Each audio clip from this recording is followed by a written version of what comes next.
આ ત્રણ જન્મથી પૂછો છો ભજનનું મહિમા શું, સત્સંગનો મહિમા શું. ગૌશાલાની બહાર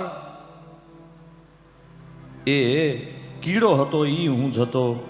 ગયા જન્મમાં જે ગાયનું જે વાછડો હતો એ પણ હું હતો, પણ સત્સંગ શબ્દ કાનમાં પડવાથી આ જન્મમાં હું રાજકુમાર થઈને જન્મ્યો છું. તમે વિચારો તો એ સત્સંગનો કેટલો મહિમા હશે. ખાલી એક શબ્દ પડવાને કારણે આખી સ્થિતિઓ બદલાઈ જાય. સુખદેવજી મહારાજ રાજા પરીક્ષિતને નામનો મહિમા કહે છે. આપણા ઘરમાં આપણે ત્યાં બાળકો થાય એટલે હારા નામ રાખવા. પહેલાના સમયમાં રામ, કૃષ્ણ, શિવ આદિ નામો આપણે રાખતા હતા.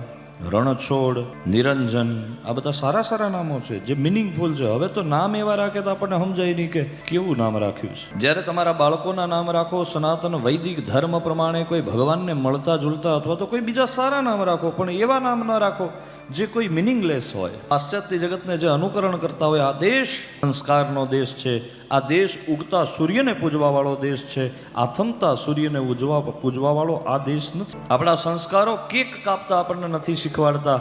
કેક કાપવામાં પણ અપ્રકટ હિંસા રહેલી છે.